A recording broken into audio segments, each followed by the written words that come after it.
Hello friends, അപ്പോൾ ഏവർക്കും ഇവിടെ മറ്റൊരു എപ്പിസോഡിലേക്ക് സ്വാഗതം. അപ്പോൾ ഈസ്റ്ററായി, വിഷുവായി, എല്ലാ അടിപൊളി ആഘോഷ ദിവസങ്ങളും അടുത്ത് കഴിയും.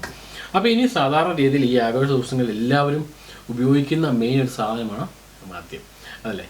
മദ്യത്തിന് പല വേർഷൻസ് ഉണ്ട്, നമുക്ക് എല്ലാവർക്കും അറിയാം. അപ്പോൾ എന്നാൽ ഇന്നത്തെ എപ്പിസോഡ് ഞാൻ നിങ്ങളുമായിട്ട് പങ്കുവെക്കാൻ പോകുന്നത് സിമ്പിളായിട്ട് സാധാരണ നമ്മുടെ കൊക്കക്കോള ഉണ്ടല്ലോ, ഈ കൊക്കക്കോള അതല്ലെങ്കിൽ പെപ്സി ഏതാണെങ്കിലും കുഴപ്പമില്ല, ഇത് ഉപയോഗിച്ച് സിമ്പിളായിട്ടുള്ളൊരു ബിയറാണ് നമ്മൾ ഉണ്ടാക്കാൻ പോകുന്നത്. അപ്പോൾ ഈ ഒട്ടും താമസിക്കേണ്ട, ഈ അടിപൊളി ബിയർ ഉണ്ടാക്കുന്നത് എങ്ങനെയാണെന്ന് കാണാം. അതിന് മുമ്പ് ഒറ്റ കാര്യം മാത്രമേ പറയാനുള്ളൂ, ഇതുവരെയും ഈ ചാനൽ നിങ്ങൾ സബ്സ്ക്രൈബ് ചെയ്യില്ലെങ്കിൽ സബ്സ്ക്രൈബ് ചെയ്യുവാനും അതോടൊപ്പം തന്നെ ബെല്ലൈക്കൻ പ്രസ് ചെയ്യാനും മറക്കാതിരിക്കുക. ഇനി നമ്മുടെ ഈ വീഡിയോ നിങ്ങൾ കാണുന്നത് നമ്മുടെ ഫേസ്ബുക്ക് പേജിലാണെങ്കിൽ ആ പേജ് ഒന്ന് ഫോളോ ചെയ്യാനും അതോടൊപ്പം തന്നെ നമ്മുടെ വീഡിയോ ഒന്ന് ഷെയർ ചെയ്യാനും മറക്കാതിരിക്കുക. So let start the video. നമുക്ക് അതിനായിട്ട് ആവശ്യമുള്ള ഫസ്റ്റ് ഇൻഗ്രീഡിയൻ്റ് എന്ന് വെച്ചാൽ സാധാരണ നമ്മുടെ ജിഞ്ചറാണ്. ഞാനിവിടെ ഒരു ചെറിയ 2 പീസ് ഇതുപോലെ കട്ട് ചെയ്ത് ചെറുതായി കട്ട് ചെയ്ത് എടുത്ത് വെച്ചിട്ടുണ്ട്. ഒരുപാട് നമുക്ക് ആവശ്യമില്ല. ഞാൻ കട്ട് ചെയ്തിരിക്കുന്നത് ഇതുപോലുള്ള 2 പീസാണ്. അതിന് ശേഷം ഇതിൻ്റെ തൊലിയൊക്കെ കളഞ്ഞ് ഇതുപോലെ ജസ്റ്റ് ചെറുതായി കട്ട് ചെയ്തിട്ടുണ്ട്. ഇനി ഞാനിത് ഇതേപടി എടുത്ത ശേഷം നമുക്ക് ഇതൊന്ന് ചെറുതായിട്ടൊന്ന് ചതച്ചെടുക്കണം. ഒരുപാട് ചതച്ചരച്ചെടുക്കേണ്ട ആവശ്യമില്ല, ജസ്റ്റ് ഒന്ന് ചതച്ചെടുക്കണം. നമുക്ക് ചെറുതായിട്ട് ഒന്ന് ചതയ്ക്കാം. ഇത്ര മതി, ഒരുപാട് നമുക്ക് ചതയ്ക്കേണ്ട ആവശ്യമില്ല. ഒന്ന് ജസ്റ്റ് ഒന്ന് ചതച്ചെടുത്ത ശേഷം നമുക്കിത് മറ്റൊരു ബൗളിലേക്ക് മാറ്റാം.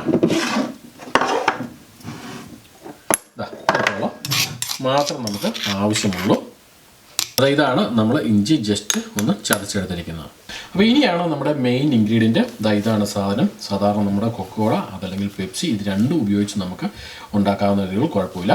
അപ്പോൾ ഞാനിവിടെ കൊക്കക്കോള ഉപയോഗിച്ചു എന്ന് മാത്രം. നമുക്ക് ആദ്യം തന്നെ കൊക്കക്കോള ബോട്ടിൽ ഓപ്പൺ ചെയ്യാം. ഇത് 2 ലിറ്ററിൻ്റെ ബോട്ടിലാണ്. ജസ്റ്റ് സാവധാനം ഓപ്പൺ ചെയ്യുക. ഇതിനുശേഷം നമുക്ക് ഈ എടുത്തിരിക്കുന്ന ഈ ഒരു ജിഞ്ചർ ഇതേപടി തന്നെ നമുക്ക് ഇതിൻ്റെ അകത്തേക്ക്, ഈ ബോട്ടിലിനകത്തേക്ക് മാറ്റാം.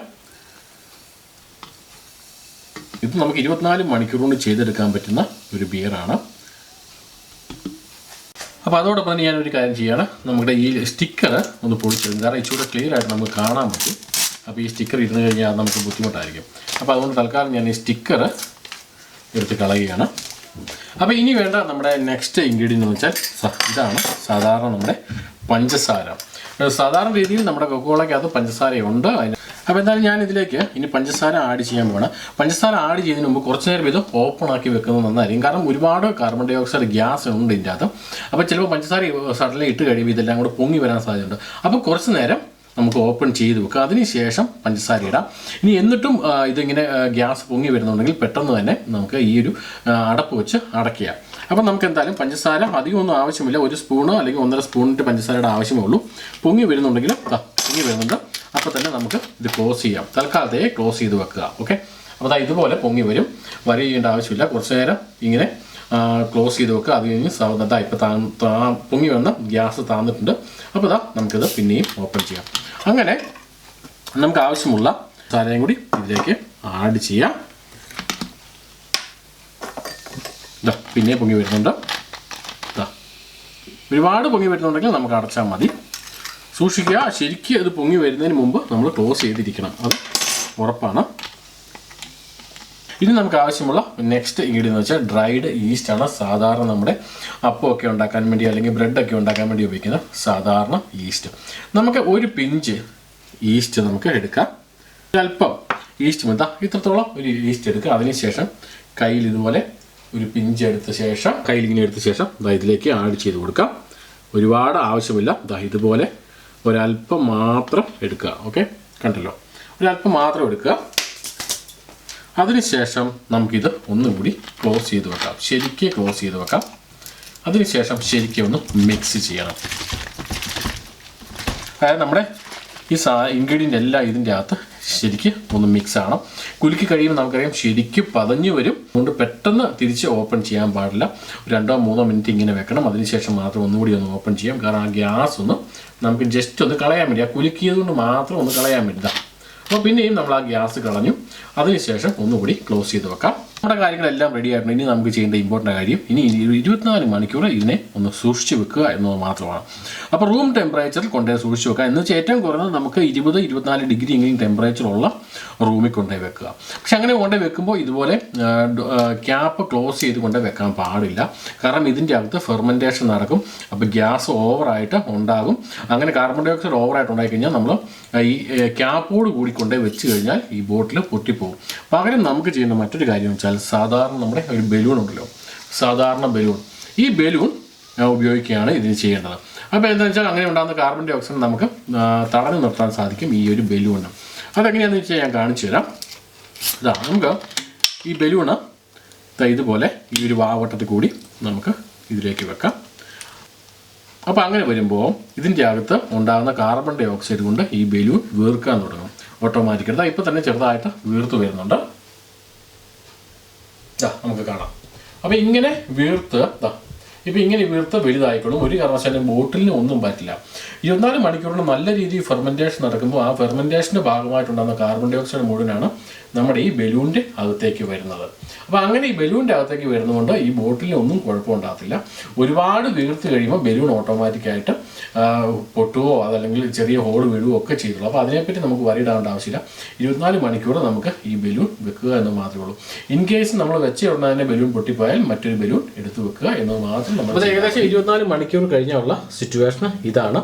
ബലൂൺ ഞാൻ നേരത്തെ പറഞ്ഞ ശരിക്കും വീർത്തോളും. അതിനെപ്പറ്റി നിങ്ങൾ വരിയിടാവേണ്ട ആവശ്യമില്ല. അതോടൊപ്പം തന്നെ നല്ല രീതിയിൽ ഫെർമെൻറ്റേഷൻ നടക്കുകയും ചെയ്യും. ഇപ്പം നമുക്ക് നമ്മുടെ ഈ ബിയർ ട്രൈ ചെയ്ത് നോക്കാം. സാധാരണ നമ്മുടെ ലൈം ഉണ്ടല്ലോ, നാരങ്ങ, ആ നാരങ്ങയുടെ പീസ് ഇതുപോലെ ചെറുതായിട്ടൊരു പീസ് കട്ട് ചെയ്ത് എടുക്കണം. കാരണം വെച്ചാൽ അതൊരു പ്രത്യേക ഫ്ലേവർ കിട്ടാൻ വേണ്ടി നമുക്ക് സഹായിക്കും. ഇനി നാരങ്ങ ഇല്ലെങ്കിലും കുഴപ്പമില്ല, പക്ഷേ നമുക്കൊരു ടിപ്പിക്കൽ ഫ്ലേവർ കിട്ടാൻ ഇത് ഒരുപാട് സഹായിക്കുന്നതുകൊണ്ട് 2 പീസ് നാരങ്ങ ഇതുപോലെ നമ്മുടെ ഗ്ലാസ്സിലേക്ക് ഇടാം. ഇതൊരു ബിയർ ഗ്ലാസ് ആണ്. അങ്ങനെ ബിയർ ഗ്ലാസ് വേണമെന്നൊന്നുമില്ല, ഞാനിപ്പോൾ ഇട്ടു എന്ന് മാത്രമേ ഉള്ളൂ. അതിന് സാവധാനം നമുക്ക് നമ്മുടെ ബലൂൺ എടുക്കാം. ബലൂൺ ഇന്ന് എടുത്ത് കഴിയുമ്പോൾ തന്നെ ഈ കാറ്റൊക്കെ പൊക്കോളും. അപ്പോൾ ഇനി നമുക്ക് നമ്മുടെ ഈ ബിയർ നമുക്ക് ഈ ഗ്ലാസ്സിലേക്ക് ഒഴിക്കാം. അതിനു മുമ്പ് നമ്മുടെ ഈ ജിഞ്ചർ ഇതിൻ്റെ അകത്തുള്ളത് കൊണ്ട് നമുക്ക് അരിച്ച് ഒഴിക്കുന്നതായിരിക്കും ഇച്ചിരി നല്ലത്. അല്ലെങ്കിൽ ജിഞ്ചർ നമ്മൾ കടിക്കും. അപ്പോൾ നല്ല പ്ലെയിൻ ആയിട്ട് കിട്ടണമെങ്കിൽ ഇതുപോലെ അരിച്ച് നമുക്ക് എടുക്കാം. നമുക്ക് ആവശ്യം എത്രത്തോളം ഉണ്ടോ അത്രത്തോളം തന്നെ നമുക്ക് ഇതുപോലെ അരിച്ചെടുക്കാം. നല്ല സ്പാർക്ലിങ്ങോട് കൂടിയ ആ ഒരു ഫ്ലേവറോട് കൂടിയ നല്ല ബിയർ തന്നെ നമുക്ക് കിട്ടും. നമുക്കിത് പഴയ പോലെ തന്നെ ഒന്നുകൂടി അടച്ചു വെക്കാം. ബലൂൺ എടുത്ത ശേഷം വേണമെങ്കിൽ നമുക്ക് ഇത് വേണമെങ്കിൽ കൊണ്ടുപോയി ഫ്രിഡ്ജിൽ വെച്ച് തണുപ്പിച്ച ശേഷം അരിച്ചെടുത്താലും മതി, കുഴപ്പമൊന്നുമില്ല. ഇതിപ്പോൾ ഞാൻ തണുപ്പിക്കാതെ തന്നെ അരിച്ചെടുത്തു എന്ന് മാത്രമേ ഉള്ളൂ. അത് നമ്മുടെ ബിയർ റെഡിയാണ്. നമുക്ക് ട്രൈ ചെയ്ത് നോക്കാം. ഞാൻ നേരത്തെ പറഞ്ഞാൽ നിങ്ങൾക്ക് തണുപ്പിച്ച് ഉപയോഗിക്കണമെങ്കിൽ ബലൂൺ എടുത്ത ശേഷം നിങ്ങൾക്ക് കൊണ്ടുപോയി ഫ്രിഡ്ജിൽ കൊണ്ടുപോയി വെക്കാം. 2-3 മണിക്കൂർ വെക്കാവുന്നതേ ഉള്ളൂ. നല്ല രീതിയിൽ ചിൽഡായിക്കണം. അതല്ല അതിന് ശേഷമാണ് ചിൽഡാക്കണമെങ്കിൽ ഇപ്പം ഞാൻ ഇതിൻ്റെ അകത്ത് 2 അല്ലെങ്കിൽ 3 ഐസ് ക്യൂബ് കൂടി ഇതിൻ്റെ അകത്ത് ആഡ് ചെയ്തിട്ടുണ്ട്. അപ്പോൾ നമുക്കിത് ട്രൈ ചെയ്ത് നോക്കാം. അത്യാവശ്യം ചെറിയ രീതിയിൽ ചിൽഡായിട്ടുണ്ട് ഇത്. അപ്പോൾ നമുക്കൊന്ന് ട്രൈ ചെയ്ത് നോക്കാം.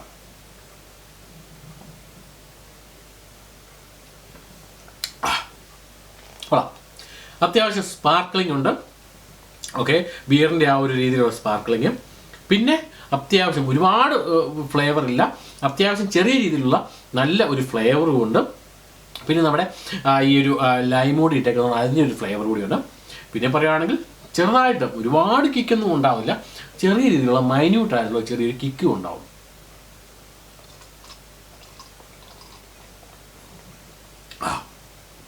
പിന്നെ ഇതിൻ്റെ അത് പറയാൻ പറ്റുന്ന മറ്റൊരു കാര്യം, ഇഞ്ചിയുടെ ആ ഒരു ഫ്ലേവർ പ്രത്യേകം അടങ്ങിയിട്ടുണ്ട്. സോ ഈ ഫ്ലേവർ എല്ലാം കൂടെ വരുമ്പോഴത്തേനും നല്ല കിടുക്കാഴ്ച ഒരു സാധനം നമുക്ക് വീട്ടിൽ തന്നെ ഉണ്ടാക്കിയെടുക്കാം. ഓക്കെ ഗൈസ്,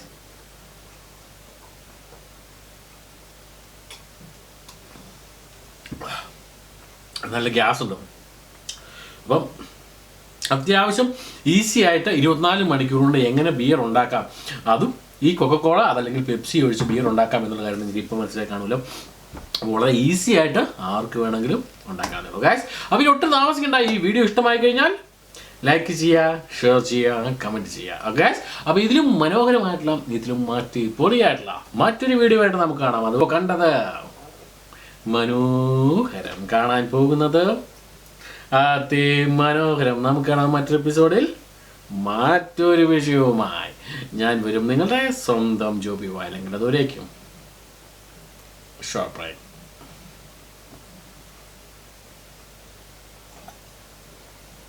കൊള്ളാം.